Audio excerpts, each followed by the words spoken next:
Good morning, students. In our last class, we have discussed Newton's corpuscular theory, right? और Newton की corpuscular theory में कुछ deficiencies थी जिसके कारण वो थ्योरी जो है वो फेल हो गई थी. उसके बाद आई थी हाइगन की वेव थ्योरी, जिसमें उन्होंने ये बोला था कि जो लाइट है वो पार्टिकल नेचर को फॉलो नहीं करती है और लाइट वेव नेचर को फॉलो करती है, राइट?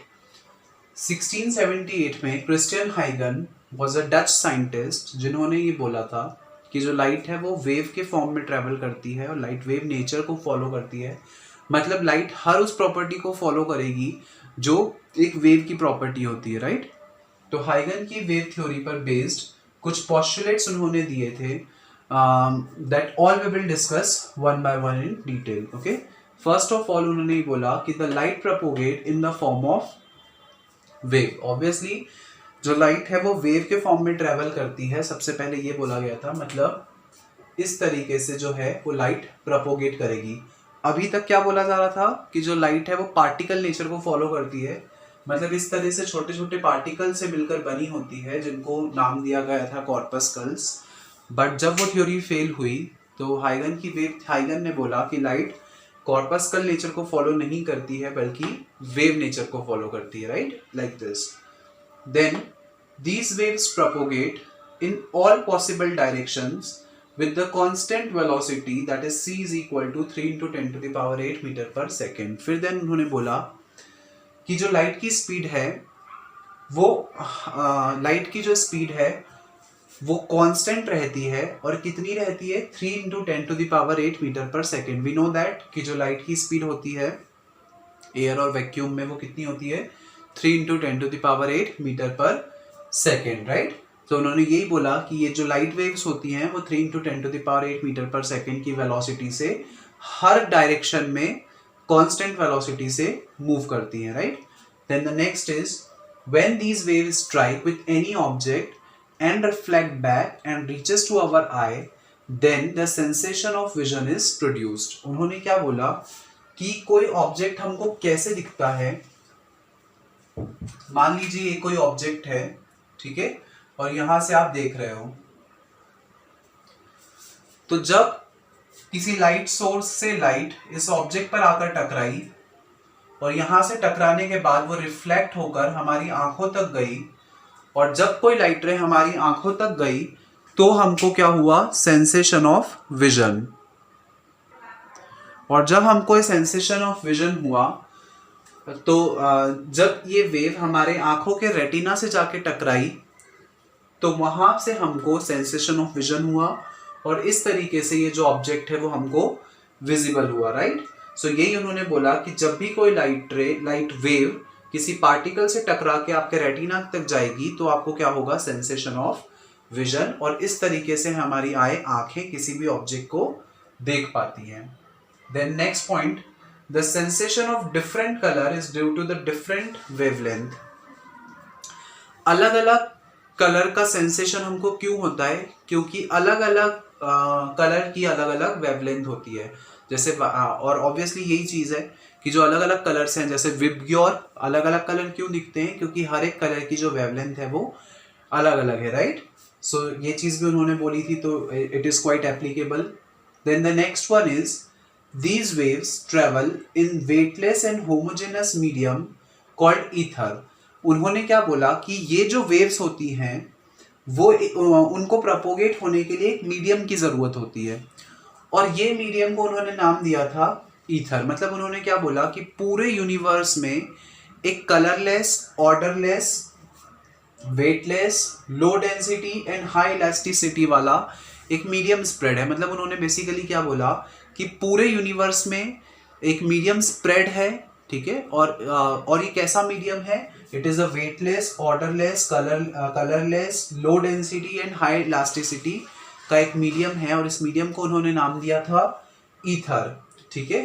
तो उन्होंने क्या बोला कि जो लाइट है वो इस वेटलेस और होमोजेनस मीडियम में ट्रेवल करती है, ठीक है. मतलब लाइट को ट्रेवल करने के लिए एक मीडियम की जरूरत होती है और वो मीडियम कौन सा है? ईथर, ठीक है. और ईथर क्या है? एक colourless, odourless, weightless medium. Then last point उन्होंने बोला, initially the waves are suppose to be longitudinal but later on transverse. Initially उन्होंने क्या बोला कि ये जो वेव्स होती हैं वो लॉन्जिट्यूडनल नेचर को फॉलो करती हैं। हमने पढ़ा है mechanical waves, right. Mechanical waves की दो टाइप, लॉन्जिट्यूडनल और ट्रांसवर्स। तो स्टार्टिंग में उन्होंने क्या बोला कि जो लाइट है वो लॉन्जिट्यूडनल नेचर को फॉलो करती है। बट लेटर ऑन उन्होंने क्या बोला, जब बात आई, बाकी सारे इफेक्ट्स तो उन्होंने लॉन्जिट्यूडनल से एक्सप्लेन कर दिए, लेकिन जब बात आई ट्रांसवर्स वेव्स की, जब बात आई पोलराइजेशन की, तो पोलराइजेशन को he could not explain with the help of longitudinal wave. और तब उन्होंने क्या बोला कि ये जो लाइट है वो ट्रांसवर्स नेचर को भी फॉलो करती है। इसका मतलब यहाँ पर थोड़ा सा जो कॉन्ट्राडिक्शन है वो आ गया था कि इनिशियली तो आप बता रहे हो कि लॉन्जिट्यूडनल नेचर होता है वेव्स का, लाइट वेव्स का, बट देन बाद में वो बोल रहे हैं कि ट्रांसवर्स नेचर होता है। सो ये कुछ पोस्टुलेट्स थे हाइगन की वेव थ्योरी के। बट ऑब्वियसली हाइगन की वेव थ्योरी में भी कुछ कमियां थी, और वो क्या कमियां थी that we will see. And due to these deficiencies जो हाइगन की वेव थ्योरी है वो भी पूरी तरीके से एप्लीकेबल नहीं हो पाई। हालांकि it is applicable till now also, but पूरी तरह से we can not rely on हाइगन वेव थ्योरी, राइट। मतलब उसमें कुछ कमियां डेफिनेटली थी। And what were those deficiencies that we will discuss now. Okay, now here are the deficiencies of हाइगन वेव थ्योरी। बेसिकली हाइगन की वेव थ्योरी में केवल दो ही कमियां थी जिसके कारण हाइगन की वेव थ्योरी फेल हो गई या अनएक्सेप्टेबल रही। तो the first deficiency was with the help of Huygens wave theory we could not explain photo electric effect. ठीक है, तो हाइगन की थ्योरी की सबसे बड़ी कमी ये थी कि it could not explain the photo electric effect. The photo electric effect we have already discussed, right, in our first lecture of this chapter. तो फोटो इलेक्ट्रिक इफेक्ट बेसिकली क्या होता है कि जब मेटल की सरफेस पर ऑब्वियसली एटम्स हैं, तो जब ये वेव यहाँ पर इंसिडेंट होती है तो ये वेव अपनी एनर्जी का कुछ पार्ट इन एटम्स को दे देती है, राइट। और जिसके कारण ये जो इलेक्ट्रॉन्स हैं इन एटम्स में वो एक्साइट होके इस एटम के बाहर निकल जाते हैं। और जब एटम्स इलेक्ट्रॉन्स बाहर निकल गए, इसका मतलब चार्ज का फ्लो स्टार्ट हो गया और इलेक्ट्रिसिटी जनरेट हो गई। इसको हम बोलते हैं photo electric effect. But wave की हेल्प से एक्चुअली जो फोटो इलेक्ट्रिक इफेक्ट होता है वो पार्टिकल नेचर को फॉलो करता है। पार्टिकल नेचर को फॉलो ऐसे करता है कि मान लीजिए कि जब ये कॉर्पस्कल्स के फॉर्म में ये जो लाइट है वो किसी सरफेस पर इंसिडेंट होती है, और जब कॉर्पस्कल्स के फॉर्म में ये लाइट किसी मेटल सरफेस पर इंसिडेंट होती है, तो यहाँ से ये जो एक कॉर्पस्कल है वो अपनी एनर्जी एक ही एटम को देगा, और जब ये अपनी एनर्जी एक ही एटम को देगा तो उसमें से एक ही इलेक्ट्रॉन निकलेगा। इसका मतलब जितने नंबर ऑफ कॉर्पस्कल्स मेटल पर इंसिडेंट होंगे, हर एक कॉर्पस्कल केवल एक ही इलेक्ट्रॉन को इमिट कर पाएगा। तो ये चीज कॉर्पस्कल की हेल्प से तो प्रूफ हो सकती थी, बट वेव की हेल्प से ये जो फोटो इलेक्ट्रिक इफेक्ट है ये प्रूव नहीं हो पाया कि क्यों, मतलब कैसे कोई एक वेव केवल एक ही इलेक्ट्रॉन को इमिट आउट कर पाएगी। तो this was one of the deficiency of Huygens wave theory, right. Now जो सेकंड डेफिशिएंसी थी हाइगन की वेव थ्योरी की, इट वाज सिंस द हाइगन consider presence of ether in the cosmos but practically it is not proved, right. हाइगन ने क्या बोला था कि इस पूरे यूनिवर्स में एक मीडियम है, राइट। उन्होंने अपना एक इमेजिनरी मीडियम माना था, और वो मीडियम कैसा था? Weightless, colourless, odourless, low density and high elasticity वाला एक मीडियम था जिसको उन्होंने नाम दिया था ईथर। बट हम जानते हैं कि प्रैक्टिकली ऐसा कोई मीडियम अवेलेबल नहीं है, राइट। अगर हम प्रैक्टिकली देखें तो हमारे पास आसपास ऐसा कोई मीडियम नहीं है जैसा कि उन्होंने एक्सप्लेन किया था। So this was also one of the deficiency of the Huygens wave theory, जिसके कारण जो हाइगन की वेव थ्योरी है वो अनएक्सेप्टेबल, मतलब पूरी तरीके से एप्लीकेबल या एक्सेप्टेबल नहीं रही, राइट। तो these were the two deficiencies of Huygens wave theory. और इसके बाद आई प्लांक की थ्योरी। प्लांक ने ये बोला कि लाइट ना तो कंप्लीटली पार्टिकल नेचर को फॉलो करेगी और ना ही लाइट कंप्लीटली वेव नेचर को फॉलो करेगी। अंडर सम सर्कमस्टेंसेस जो लाइट है वो particle as a particle behave करेगी, और अंडर सम सर्कमस्टेंसेस जो लाइट है वो एज अ वेव नेचर को फॉलो करेगी। In the next chapter we will discuss the whole dual nature of light. ठीक है, जो प्लांक की थ्योरी है और जो डुअल नेचर ऑफ लाइट का कंसेप्ट है वो हम नेक्स्ट चैप्टर में पढ़ेंगे डिटेल में। बट अभी के लिए हमको सिर्फ यही समझना है कि सबसे पहले लाइट का पार्टिकल नेचर कंसिडर किया गया था न्यूटन की कॉर्पस्कुलर थ्योरी में, जो कुछ कमियों के कारण फेल हो गया। फिर आई हाइगन की वेव थ्योरी जिसमें लाइट का वेव नेचर फॉलो माना गया, बट देन वो भी due to some reasons, due to some deficiencies वो भी एक्सेप्टेबल नहीं रहा। और इसके बाद प्लांक ने अपनी थ्योरी दी जिसमें लाइट जो है वो डुअल नेचर को फॉलो करती है, मतलब उसका पार्टिकल नेचर भी होता है और वेव नेचर भी होता है। मतलब तो इट हैज मास एनर्जी, मतलब लाइट के पास मास भी होता है और एनर्जी भी होती है, right. So this was named as Planck's quantum theory. Okay, we are going to study wave front. What do we mean by wave front? Wave front को हम एक example की help से समझते हैं so that it will be easier for you to understand the meaning of wave front. Okay, मान लीजिए कि ये कोई pond है, ठीक है, पानी का एक pond है जिसमें मैंने एक stone फेंका, ठीक है।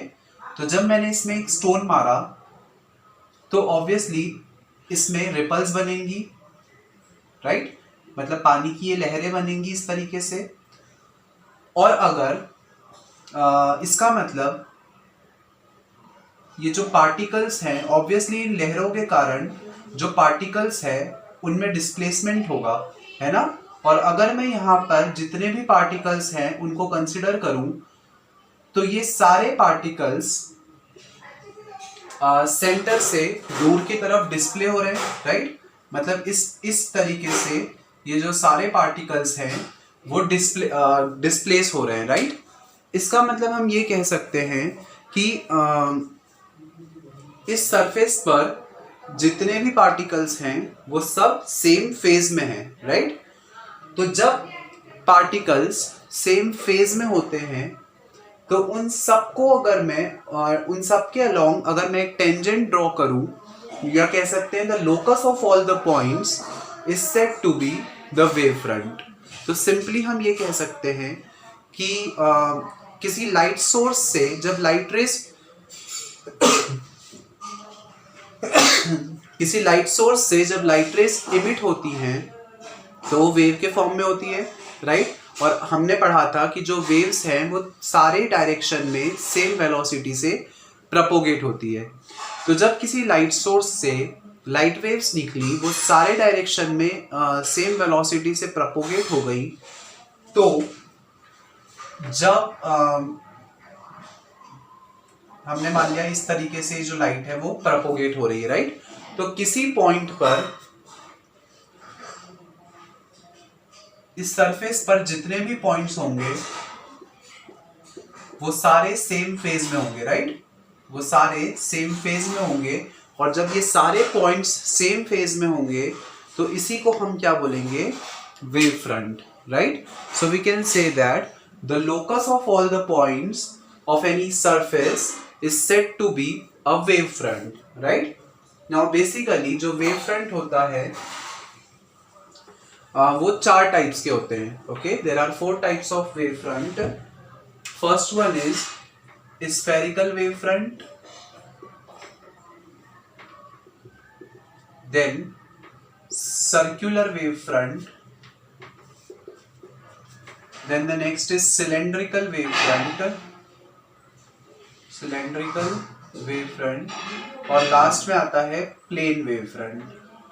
So one by one we will discuss all the types of wave fronts. Okay, so the first one is spherical wave front. वो wave front जो कि spherical light source से बनते हैं उनको हम क्या बोलते हैं, spherical wave fronts। मतलब अगर हमारा light source spherical है शेप में, और spherical light source का best example हो गया हमारा sun, right? Our sun is spherical in shape. So ये जो है वो सन हो गया। अब सन से जितनी भी वेव्स निकलेंगी लाइक दिस, तो ये सारी जो वेव्स हैं उनका जो वेव फ्रंट होगा, मतलब मैंने क्या किया, यहाँ पे जितने भी पॉइंट्स हैं, पार्टिकल्स हैं, उन सबके लोकस को मिला दिया और तब मुझे क्या मिल गया, spherical wave front. So spherical wave fronts are those wave fronts which are formed by the light source that are spherical in shape, right? और ये जो spherical wave fronts होते हैं वो भी spherical ही होते हैं शेप में. Okay? So sun से बनने वाले जो wave front होंगे that are the example of spherical wave front. Now the next one is circular wave front. अगर हमारा light source circular है शेप में, है ना, फॉर एग्जाम्पल हमने कोई भी ऐसा लाइट सोर्स मान लिया जो कि सर्कुलर शेप का है, तो जब सर्कुलर शेप के वेव फ्रंट्स बनते हैं तो उन वेव फ्रंट्स को हम बोलते हैं circular wave fronts. And the circular wave fronts are circular in shape, right. The difference, what is the difference between the circle and the sphere? Circle is a 2D shape, for example bangle, और sphere is a 3D shape, for example our ball, right, जिससे हम cricket खेलते हैं, that ball is an example of sphere, और circle is a 2D shape, मतलब bangles वगैरह हो गए, दैट ऑल. तो स्फेरिकल वेव फ्रंट 3D मतलब तीनों डायमेंशंस में प्रोपोगेट होते हैं, बट सर्कुलर वेव फ्रंट केवल 2 डायमेंशन में ही प्रोपोगेट होता है. Okay, so this is the difference between these two wave fronts. Now the next one is cylindrical wave front.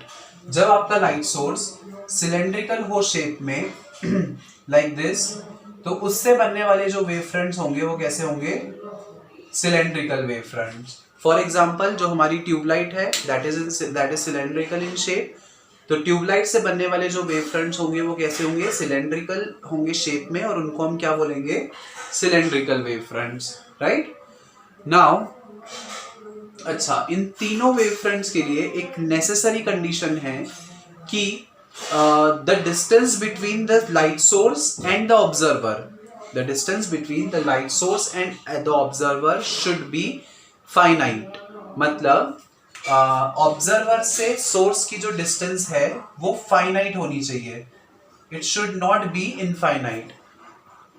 The next one is plane wave front. Okay, plane wave front का मतलब होता है जब भी कोई light source वो किसी भी शेप का हो, अगर वो इंफिनिटी पर है, मान लीजिए यहाँ पर कोई लाइट सोर्स है और आप यहाँ पर हो ऑब्जर्वर, ठीक है, और सोर्स से ऑब्जर्वर के बीच की जो डिस्टेंस है that is infinite.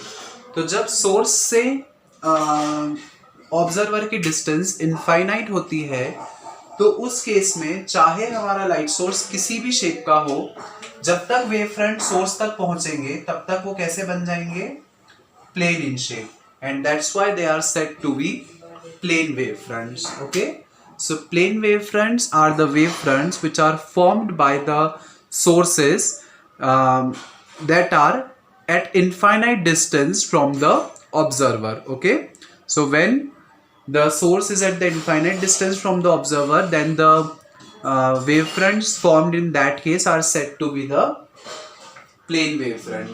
Okay, now the next topic is theory of secondary wavelet. हमने पढ़ लिया वेव फ्रंट का मतलब. अब वेव फ्रंट पे ही बेस्ड एक थ्योरी है that is the secondary wavelet की theory, that we will discuss now. Okay, theory of secondary wavelet. Theory of secondary wavelet. Now what do we mean by the secondary wavelet here? Secondary wavelet का मतलब होता है, obviously हमको नाम से समझ में आ रहा है, something which is secondary, मतलब primary, secondary, कोई चीज पहले हो चुकी है और उसी पर बेस्ड कुछ चीज दोबारा हो रही है, तो that's why we are calling it secondary, right? और वेवलेट मतलब something which is related to wave. तो थ्योरी ऑफ सेकेंडरी वेवलेट का मतलब हमने अभी क्या पढ़ा कि ये एक लाइट सोर्स है और ये लाइट सोर्स कंटिन्यूअसली अपने अंदर से एनर्जी को ट्रांसमिट करेगा वेव्स के फॉर्म में, राइट. तो इसने वेव्स के फॉर्म में इस तरीके से जो है एनर्जी को ट्रांसमिट किया, और ऑब्वियसली यहाँ पर कुछ पार्टिकल्स भी होंगे लाइक दिस,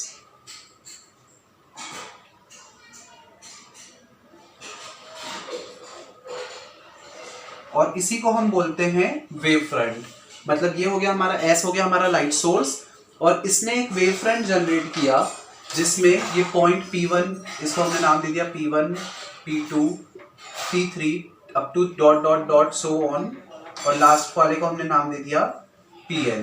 तो ये जो पॉइंट्स हैं वेव फ्रंट के, all these points will act as a fresh light source. ठीक है, थ्योरी ऑफ सेकेंडरी वेवलेट क्या बोलती है कि जब कोई लाइट सोर्स कोई वेव फ्रंट को बनाता है तो उस वेव फ्रंट का हर एक point as a fresh light source behave करता है। ओके, और जब हर एक point as a fresh light source behave करेगा तो ये और दूसरे वेव फ्रंट्स बनाएगा, राइट। सिमिलरली ये P2 भी कुछ और वेव फ्रंट्स बनाएगा, देन P3 भी कुछ और वेव फ्रंट्स बनाएगा, और इस तरीके से ये जो वेव्स हैं वो आपस में सुपर इम्पोज होती जाती हैं, राइट।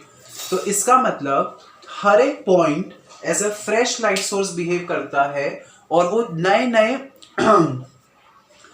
दूसरे वेव फ्रंट्स को जनरेट करता है, और जब वेव फ्रंट के किसी पॉइंट से एक नया वेव फ्रंट जनरेट होता है तो उस दूसरे वेव फ्रंट को हम बोलते हैं secondary wavelet. Okay, now there are some of the things that we have to keep in mind while we are talking about the secondary wavelet, and that points are, so these are a few facts about the secondary wavelet. What are these facts that we will study? First one is, every point of wavefront act as a fresh light source and emit some new waves called secondary wavelet. The point that we have already discussed, right, कि हर एक wave front का हर एक point एक fresh light source की तरह behave करता है और वो अपने अंदर से नए वेव फ्रंट्स को जनरेट करता है, और ये जो नए वेव फ्रंट्स होते हैं इन्हीं को हम क्या बोलते हैं, secondary wavelet. The second point is, the secondary wavelets propagate with the velocity of the basic या फंडामेंटल वेवलेट। और ये जो सेकेंडरी वेवलेट्स होते हैं वो फंडामेंटल वेव फ्रंट की वेलोसिटी से ही मूव करते हैं। मतलब जितनी वेलोसिटी इस फंडामेंटल वेव फ्रंट की होगी उतनी ही वेलोसिटी हर एक वेव फ्रंट की होगी। मतलब इसके आगे बनने वाले जितने भी वेव फ्रंट्स होंगे उन सब की वेलोसिटी क्या रहेगी, सेम रहेगी। और वो किससे सेम रहेगी, जो आपके फर्स्ट वाला वेव फ्रंट है उससे सेम रहेगी, राइट। मतलब हर एक वेव फ्रंट की जो वेलोसिटी है वो सेम रहती है। Now the next one is, at any instant if we draw a tangent then these tangents denote the secondary wavelet। अगर हम हर एक वेव के अलोंग एक टेंजेंट ड्रॉ कर दें, जैसे एक्चुअल में क्या हुआ,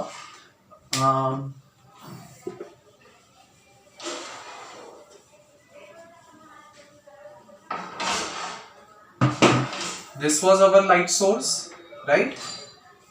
जब इससे वेव्स इमिट हुई तो ये कुछ इस तरीके से हुई होंगी, राइट।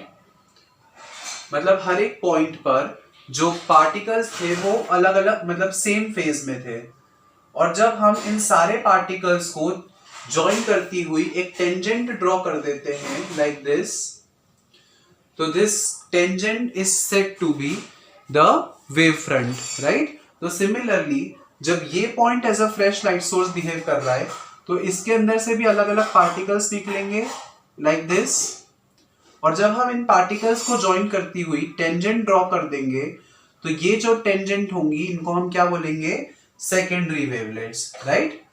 सो जैसे सोर्स से निकलने वाली वेव्स को जब कोई जो टेंजेंट ड्रॉ करती है उसको हम वेव फ्रंट बोलते हैं, तो सिमिलरली वेव फ्रंट के हर एक पॉइंट से निकलने वाली वेव्स को हम क्या बोलेंगे, सेकेंडरी वेवलेट, right।